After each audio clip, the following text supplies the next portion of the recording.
Laging nakangiti pag may hawak na phone. Kala mo anghel pero may tinatagong lihim. Bawat galaw scripted, bawat tulong may presyo. Pag walang kamera, iba ang kilos mo mismo. Puro flex ng pera, kotse at relo, pero galing pala sa kaluwang delikado tuso. Followers ginagawang laruan sa eksena, pinapaniwala lahat para tumaas ang kita. Mga bata na dadamay sa maling gawain, sugal at yabang pa ang gustong itanim. Kung ikaw nalulong, wag mo silang hilahin. Sarili mo na lang, wag na silang tirahin. Hindi ako masyadong mabait, hindi rin perfect, pero di ko kayang manahimik sa ganito. Nakikita ko kasi mga taong naloloko, puro palabas lang para magmukhang totoo. Kunwari mabait, tumutulong sa kapwa, pero unang hinahanap kamera at pera. Pagkatapos ng video, tapos na ang kabaitan. Iniwan ng tao parang eksenang nakalimutan. Puro plastikan, puro scripted na drama. Lahat may caption para trending ang eksena. Kahit kasinungalingan, basta madaming kita, handang gawin lahat para lang sumikat pa. Bago ka magtiwala, suriin mong mabuti. Hindi lahat na nakikita ay tunay sa sarili. May mga matang kumikinang dahil sa salapi, pero ang puso naman puro peke ang ngiti. Fake content! Puro palabas lang, puro pakitang tao para lang may palakpak. Fake content! Niloloko ang lahat para sa views at pera kahit mali ang landas. Fake content! Huwag basta maniwala, di lahat ng bida may malinis na konsensya. Suportahan ang tunay na may dangal at gawa, huwag yung fake sa buhay na puro salita.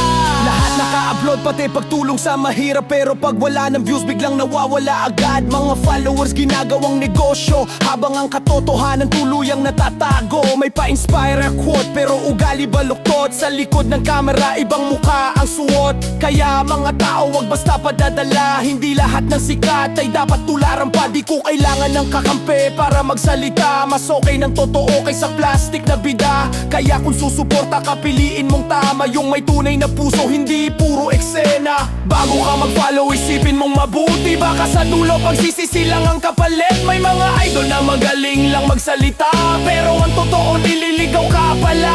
Fake content, tanggalin ang maskara, hindi habang buhay maloloko ang masa. Fake content, lalabas din ang totoo kahit gano'n mo papagandahin ang palabas mo. Suportahan ang tunay, wag yung fake sa buhay, yung marunong tumulong kahit walang saksit ingay. Ito'y paalala lang, hindi para manira, kundi para matauhan ng mga